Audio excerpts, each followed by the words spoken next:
Michael, I want to talk about something that I think most English learners never want to hear, and that's this. Intensity doesn't matter nearly as much as consistency. That's a big statement. What do you mean by that? Well, I've seen so many learners who do these intense bursts. They study 10 hours a week for 3 weeks, then they disappear for 2 months, then they come back and do another intense burst, and those learners, on average, don't progress as far as someone who just studies 30 minutes every single day. So you're saying that small, regular practice is better than occasional big efforts? Not just better, significantly better. And I think understanding why this is true can actually change how you approach learning English entirely. Well, I'm interested. Welcome back to Native English Skills. I'm Michael, and this is Emily. Today, we're having a serious conversation about something that separates successful English learners from those who get stuck. We're talking about the power of consistency. And if you've ever felt frustrated with your progress, or if you've tried to learn English and it hasn't worked out, this episode is going to explain why. And more importantly, it's going to give you a framework for actually making it work. So let's start with the basics. Before we talk about why consistency is so powerful, let's talk about why so many people believe in intensity instead. What do you think the reason is? I think it's partly because of how our brains work with motivation. When you're really motivated, you want to do everything at once. You want to study 5 hours a day, watch English movies, read books, have conversations. You feel like you should be able to make huge progress quickly. I think most people feel that way when they start something new. Exactly. So they go all in. And for the first few weeks, it feels great. They're making progress, they're learning new words every day, they're noticing improvements in their listening. But then what happens? Then burnout. They've been studying 5 hours a day and it's exhausting. They have work, they have family, they have other responsibilities. So eventually they can't keep up that intensity. They miss a day, then they miss 2 days. Then they think, well, I've already broken my streak, so I might as well take a longer break. So they go from extreme intensity to basically stopping. Exactly. And that pattern repeats on again, off again.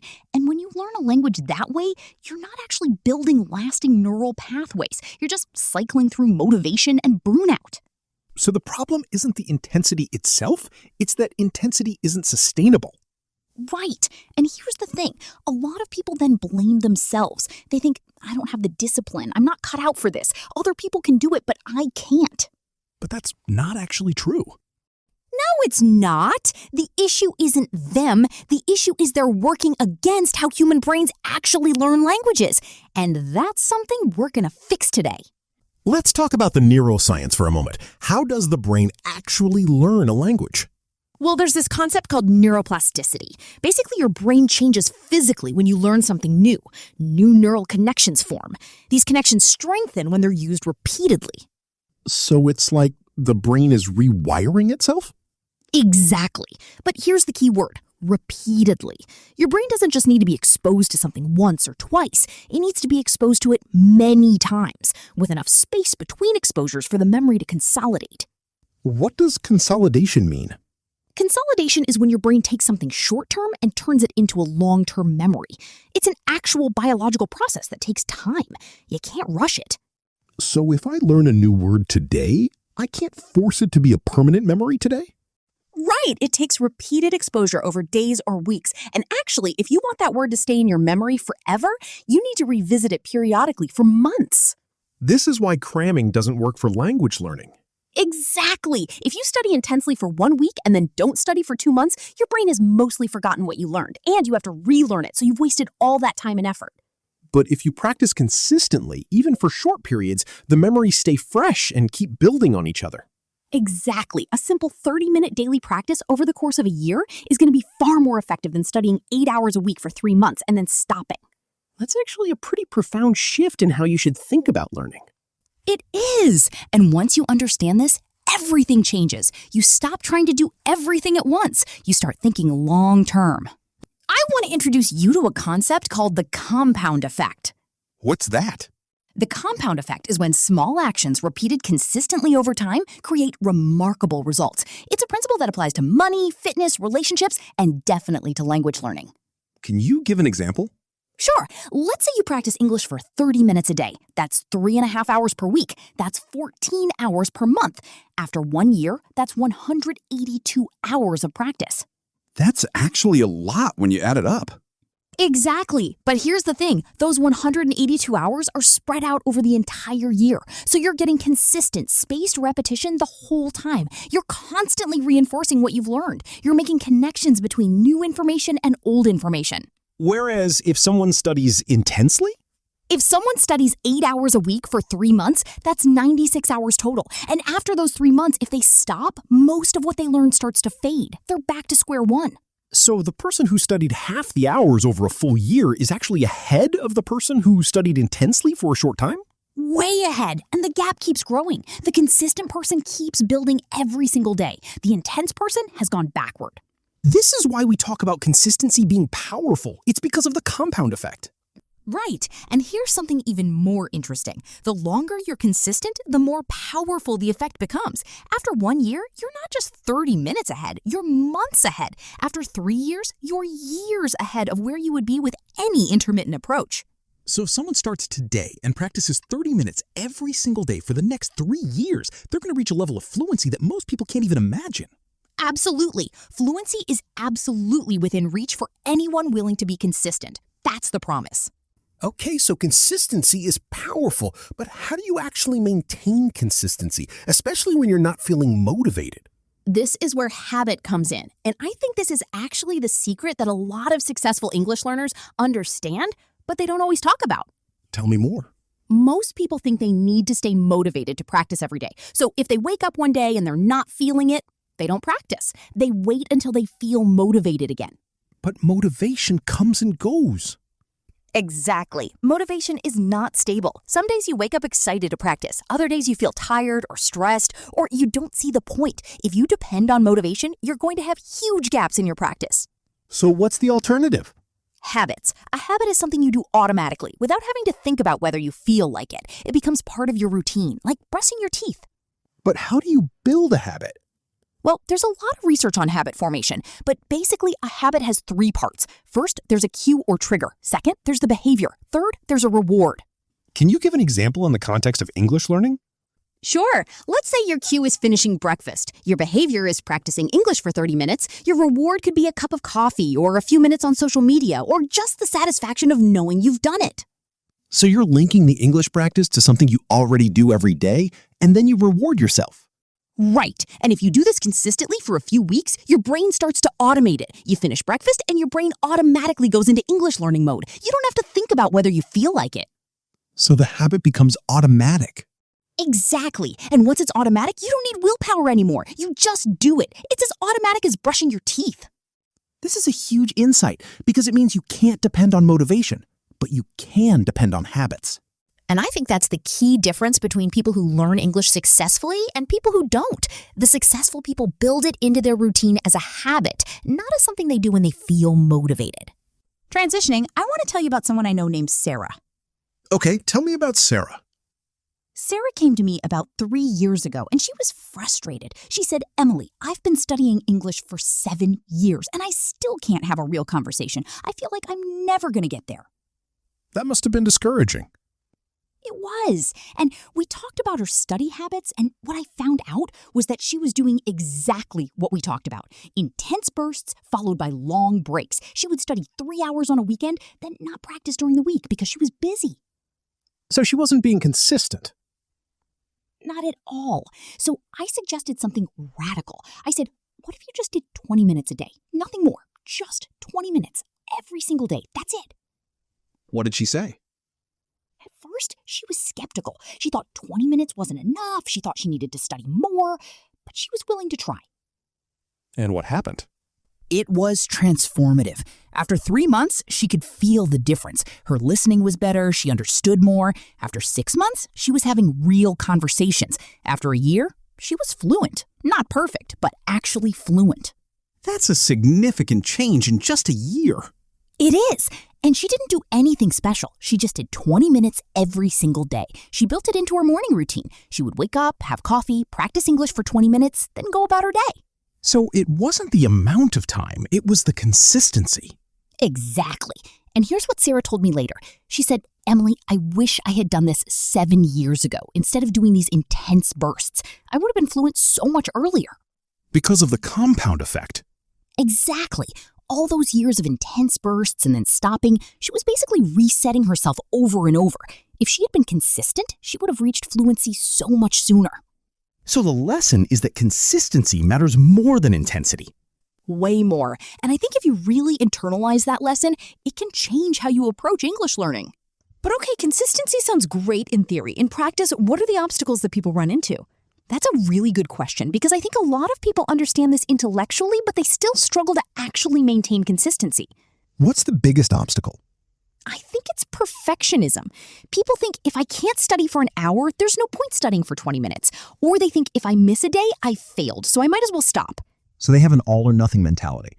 Exactly. And that's actually the enemy of consistency. Consistency doesn't require perfection. It requires showing up. So what if you do miss a day? You just start again the next day. You don't beat yourself up. You don't think, well, I missed a day, so I've ruined my streak. You just get back to it. That's the key to long-term consistency. So the obstacle isn't missing one day. The obstacle is not returning after you miss one day. Exactly. Missing one day is not a failure. Giving up is a failure. What about other obstacles, like time or energy? Those are real obstacles, but I think if you're honest with yourself, you can find 20 or 30 minutes a day. Maybe it means waking up 20 minutes earlier. Maybe it means practicing during lunch. Maybe it means doing it before bed. So it's about prioritization. It is, and I think once you understand that consistency is the key to fluency, you realize that it deserves to be a priority. It's not something you do if you have time, it's something you make time for. Because the alternative is that you don't reach your goal. Right, so when you think about it that way, finding 20 minutes a day suddenly seems very doable. Let me paint a picture of what a consistent English learner actually does. They practice every day. It might be 20 minutes, it might be an hour, but it's every day. They don't take weekends off. They don't take breaks. They've built it into their life. What does the practice actually look like? It could be different things. One day they might listen to a podcast. The next day they might write journal entries. The next day they might have a conversation. The next day they might watch a video. The variety keeps it interesting. So it's not the same thing every day? No, it's not. But the important thing is that they're doing something every day. They're getting exposure to English every day. They're producing English every day. They're building those neural pathways every day. And over time, this adds up. It adds up dramatically. After 1 month, they've had 30 days of exposure. After 3 months, they've had 90 days. After a year, they've had 365 days of consistent practice. That's a massive foundation. And I think the key difference is that when you're consistent, you're not just memorizing things. You're actually building intuition. Exactly. You start to develop a feel for how English works. You start to know intuitively whether something sounds right or not. And that's fluency. That's not something you can get from an hour of intensive cramming. That comes from consistent exposure. So the message is consistency builds intuition, and intuition is what fluency is built on. Exactly. I want to talk about something deeper, which is identity. What do you mean by identity? Most people think of themselves as either someone who is learning English or someone who is not. But I think consistency creates an identity shift. What kind of identity shift? When you practice every single day, eventually you stop thinking of English as something you do, and you start thinking of it as something you are. You become an English learner. It's part of your identity. So instead of I study English sometimes, it becomes I am someone who practices English every day. Exactly. And this identity shift is incredibly powerful because it changes how you make decisions. If someone invites you to do something and it conflicts with your English practice, you think, but I'm someone who practices English every day. That's not negotiable. So the identity itself maintains consistency. Exactly. And I think this is what separates people who eventually succeed from people who don't. The successful people develop an identity as someone who is committed to learning English, and they protect that identity fiercely. So it's not just about willpower, it's about who you see yourself as. Right. Willpower is limited, but your identity is powerful. If you see yourself as an English learner, you will find ways to practice because it's just part of who you are. One more thing I want to talk about is how you measure progress, because I think a lot of people measure progress wrong. How do people usually measure progress? They measure it by big, dramatic changes. I want to go from intermediate to fluent, or I want to speak without an accent. And if they don't see that big change quickly, they feel like they're not making progress. But with consistency, the progress is much more gradual. Exactly. It's small, incremental progress. You understand one more word. You speak a bit more smoothly. You feel a bit more confident. These changes are subtle, but if you look back after a year, they're enormous. So what's a better way to measure progress? I think the best metric is consistency itself. Did you practice today? Did you practice yesterday? Are you on a 30-day streak, a 90-day streak? That's your progress. So the progress is the habit itself. Right. And if you trust the process, if you understand that consistent practice leads to fluency, then you don't need to see dramatic results. You just need to maintain the habit. The fluency will come naturally. This is actually liberating because it means you're not constantly evaluating yourself. You're just showing up and doing the work. And that's when the real progress happens. I want to talk about the mindset that's required for long-term consistency because I think it's different from what people expect. What's the difference? Most people go into language learning with a sprint mindset. They think, I'm going to crush this, I'm going to reach fluency in 6 months or a year, and that urgency drives them initially. But that's not sustainable. No, what's sustainable is a marathon mindset. It's accepting that this is going to take years, and that's okay. So you have to let go of the idea of quick fluency? Not just let go of it, but actually embrace the idea that it's going to be a long journey. And when you embrace that, you stop trying to do everything at once. You just focus on showing up every day. So the psychological shift is from I need to reach fluency quickly to I'm going to spend the next few years becoming fluent, and that's a good investment. Exactly. And when you have that mindset, consistency becomes much easier because you're not racing. You're just walking forward. And every day that you show up is a victory. Absolutely. And over time, those daily victories compound into extraordinary results. I want to address something that a lot of people struggle with, which is boredom. How does boredom threaten consistency? Well, if you're doing the exact same thing every day, it can get boring. And when something is boring, you lose motivation. And when you lose motivation, consistency becomes hard. So how do you keep it fresh? The key is variety within consistency. You're consistent about practicing every day, but you're not consistent about doing the exact same thing. What does that look like? Monday, you might listen to a podcast. Tuesday, you might watch a video. Wednesday, you might have a conversation. Thursday, you might read. Friday, you might write. Saturday, you might do something fun like watch a movie. Sunday, you might reflect on your learning. So it's different things throughout the week, but you're doing something every day. Right. This keeps it interesting, which helps you stay consistent. And it also means you're working on different skills. Listening, speaking, reading, writing, they're all getting attention. So you're building a well-rounded skill set. Exactly. And the variety also prevents boredom from becoming a reason to stop. So if you get bored with one activity, you just switch to another. Right. The important thing is that you're practicing every day, not what you're practicing. I want to end this section by talking about the long-term vision. What do you mean by that? I think to maintain consistency over years, you need to have a compelling vision of what you're working toward. Can you give an example? Sure, maybe your vision is to be fluent enough to have deep conversations with English-speaking friends. Or to work in an international company where English is the main language. Or to travel and have experiences in English-speaking countries. Or to read literature in English. Or to understand your favorite English language artist or creator. So the vision is personal and meaningful. Exactly. And when you have that vision, practicing every day doesn't feel like an obligation. It feels like progress towards something you actually care about. So the vision is what keeps you going when the motivation runs out. Right. Motivation is temporary, but a compelling vision can sustain you for years. So if you're listening to this and you want to learn English, first you have to get clear on why. Why do you actually want to learn English? What does it enable you to do? What does it mean to you? And once you have that answer, everything else becomes easier. Consistency doesn't feel like suffering. It feels like progress towards something meaningful. Okay, so let's say someone is listening to this and they're convinced. They understand that consistency is key. They want to start practicing every day. Where should they begin? I think the first thing is to be honest about what's realistic for you. Don't commit to an hour a day if you know you won't be able to sustain that. Start with something you know you can do every day. Like what? For some people, that's 15 minutes. For some people, that's 30 minutes. For some people, it's an hour. But the key is that it's sustainable. It's something you can realistically do every single day for the next year. Because if you overcommit, you're going to fail. Exactly. So be realistic. Start small. Build the habit first. Then, if you want to increase it later, you can. But the most important thing is to not break the chain of consistency. So the strategy is to start small and build from there. Right, because 15 minutes every day is infinitely better than an hour 3 times a week. The consistency is what matters. So here's what I want to leave you with, and this is important. Okay, I'm listening.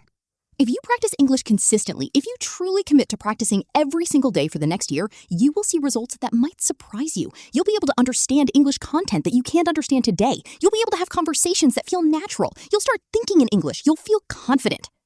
And that's not a promise, that's a guarantee. Because it's not based on talent or luck. It's based on a simple principle. Consistent practice leads to proficiency. That's not opinion. That's neuroscience. That's how human learning works. So if you're listening to this and you've been struggling, remember this. It's not because you can't do it. It's because you haven't been consistent yet. But starting today, you can change that. You can commit to 20 minutes a day. You can build it into your routine. You can join the community of people who are actually reaching their language learning goals because they understand the power of consistency. And a year from now, you'll look back and you'll be amazed at how far you've come. Not because you did anything special, but because you showed up every day. So what's your challenge this week? Pick a time, pick a length of time, 20 minutes, 30 minutes, whatever is realistic for you, and commit to practicing English at that time every single day this week, just this week. And then, once you've done it for a week, commit to doing it for another week and another week. Before you know it, you've built a habit that will change your life. Tell us in the comments, what time are you going to practice? What's going to be your consistent daily practice? We'd love to hear. If this episode helped you, if it gave you a new perspective on learning English, please like this video and subscribe to Native English Skills. We have episodes every week about English learning, and we'd love to have you in our community. Keep learning, keep practicing, and we'll see you in the next episode. Remember, small daily actions over time create extraordinary results. That's the power of consistency. Thank you for being here.